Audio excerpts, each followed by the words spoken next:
Hello ये तो हम लोगों ने अभी तक देखा था कि हम लोग अभी तक कहाँ यूनिवर्स तक पढ़ चुके थे। अपना जियोग्राफी का हम लोग वीडियो लेक्चर सीरीज कंप्लीट कर रहे थे। तो हम लोगों ने यूनिवर्स की स्टार्टिंग समझ ली थी, कैसे कैसे हमारा जो यूनिवर्स था वो बना, और इसकी डेफिनेशन वगैरह समझ ली थी। अब हम लोग बात करेंगे ओरिजिन की, जो हमारा जो यूनिवर्स था उसका ओरिजिन कैसे हुआ था। तो बेसिकली कहा जाए तो स्टार्टिंग में क्या था कि एक थ्योरी प्रेजेंट की गई थी। इसका नाम क्या था?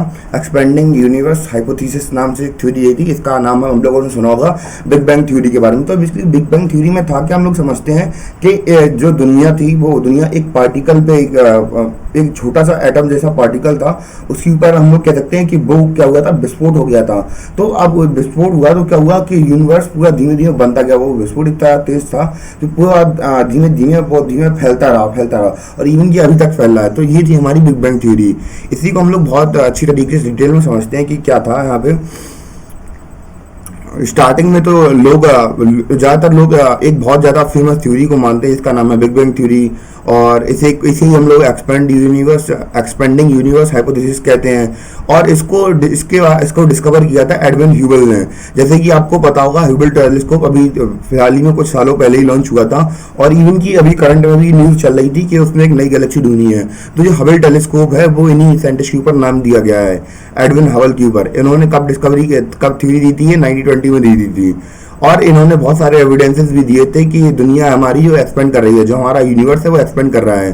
क्योंकि जो जैसी समय बीत रहा है कि जो हमारी गैलेक्सीज हैं वो धीमे धीमे हमसे थोड़ी दूर होती जा रही हैं। और क्या हो रहा है, और जो गैलेक्सीज आपस में ही हैं तो आपस में ही उनकी दूरी बढ़ती जा रही है।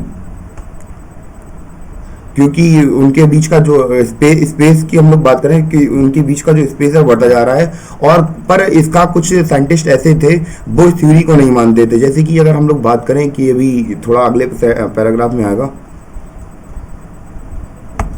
जैसे यहाँ पे। तो अब जो एक साइंटिस्ट थे होयल थे। अब होयल का कहना था कि वो इस थ्योरी को ज़्यादा सपोर्ट नहीं करते थे। हाँ, बस वो ये कहते थे कि जो हमारा यूनिवर्स है वो धीमे धीमे एक्सपेंड तो कर रहा है। पर अगर हम लोग बात करें कि पर वो ऐसा था ही नहीं कि वो विस्फोट वाली थ्योरी को मानते ही नहीं है। उनका कहना ऐसा है कि जो हमारा यूनिवर्स है ना उसका आदि है ना अनंत है, ना ही उसकी स्टार्टिंग है ना ही उसका एंड है। तो जैसे कि यहाँ पे लिखा है an alternative to the was Hoyle concept of the steady state. तो इनकी जो होयल थे, इनकी थ्योरी का नाम क्या था? स्टेडी स्टेट थ्योरी था। और इनका कहना था कि it does not have beginning and does not have and. तो बस इनका मानना ये था कि स्टार्टिंग से ही हमारी दुनिया कंटिन्यूसली एक्सपेंड कर रही है। पर क्या हुआ था कि ना ही कहीं से स्टार्ट हुई थी, ना ही इसका कोई एंड है।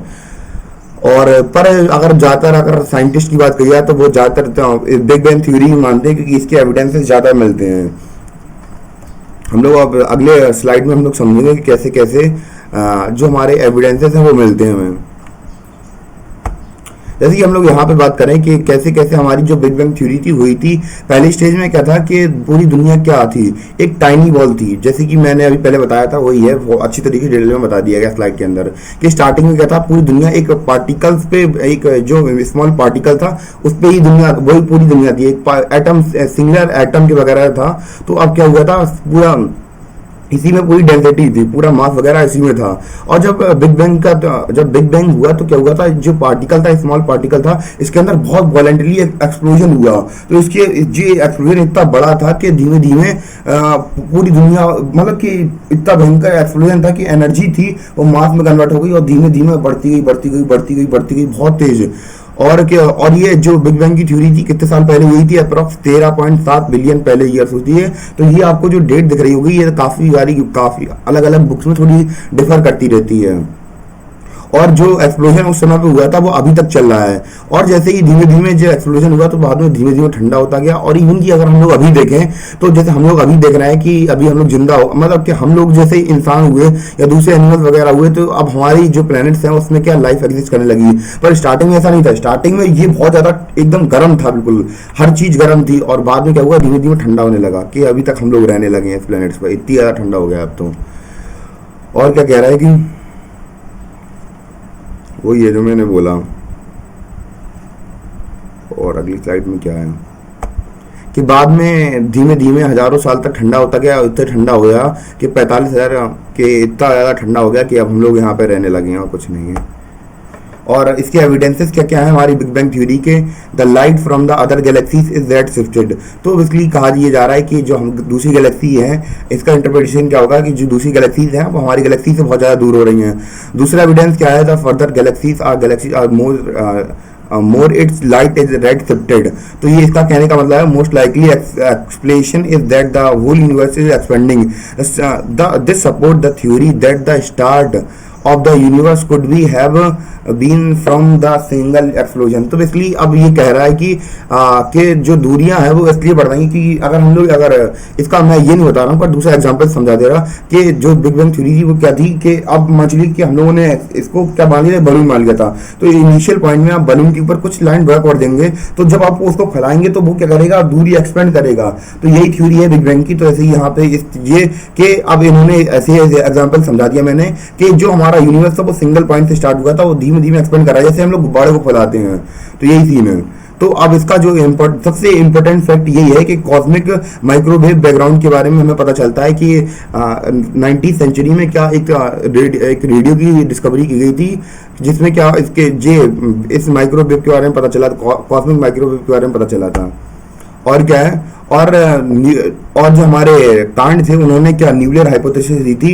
हम लोग समझते हैं कि न्यूक्लियर हाइपोथेसिस क्या होती है कि बेसिकली स्टार्टिंग में क्या था, जो ये थ्योरी है, ये थ्योरी दी गई है जो प्लैनेट्स वगैरह हैं उसके बनने के ऊपर। तो स्टार्टिंग में क्या था, दुनिया क्या थी, हमें जो हमारे प्लैनेट्स थे वो कैसे थे कि स्पेस के अंदर कुछ क्लाउड्स वगैरह प्रेजेंट थे। क्लाउड्स के अंदर क्या प्रेजेंट थी, अलग अलग गैसेस थी, हीलियम, हाइड्रोजन वगैरह, ये सब गैसेस प्रेजेंट थी और डस्ट पार्टिकल ही प्रेजेंट थे। तो अब जिस क्लाउड के अंदर क्या हुआ, रोटेशन स्टार्ट हो गया। रोटेशन स्टार्ट हुआ तो क्या हुआ कि जो मास था वो सेंटर में कॉन्सेंट्रेट होने लगा। तो जैसे कॉन्सेंट्रेट होने लगा तो अब वहां पे ग्रेविटेशन पुल भी बहुत ज्यादा बढ़ गया। तो अब ग्रेविटेशन पुल बढ़ा तो वहां पे क्या हुआ, न्यूक्लियर रिएक्शन हुआ एक। तो न्यूक्लियर रिएक्शन तब हुआ था, तो अभी तक चल रहा है, जैसे सन के अंदर पता है न्यूक्लियर रिएक्शन हो रहा है। तो अब क्या हुआ कि जब न्यूक्लियर रिएक्शन हो गया और ग्रेविटेशन फोर्स भी बढ़ गया, तो अब जब ग्रेविटेशन फोर्स बढ़ा तो इसके आसपास छोटे छोटे प्लैनेट्स इकट्ठा होने लगे और इसके आसपास रोटेट करने लगे। तो जैसे रोटेट करने लगे तो धीमे धीमे आसपास आने लगे, तो उनके जो आइटम से मिलते गए और धीमे धीमे इसका फॉर्मेशन हुआ, प्लैनेट्स वगैरह का फॉर्मेशन हुआ, जैसा कि आप लोग देख रहे हैं। तो यही है हमारी नेबुला हाइपोथेसिस, और दी थी किसने, इमैनुएल कांट ने, और बाद में इसको रिवाइज किया था लैपलेस ने 1796 में। तो आज का वीडियो लेक्चर केवल जो हमारी थ्योरी थी वो आज के लिए कंप्लीट हो गई है। तो मिलते हैं अपने अगले वीडियो में। उम्मीद कर रहा हूँ कि आपको समझ में आया हो।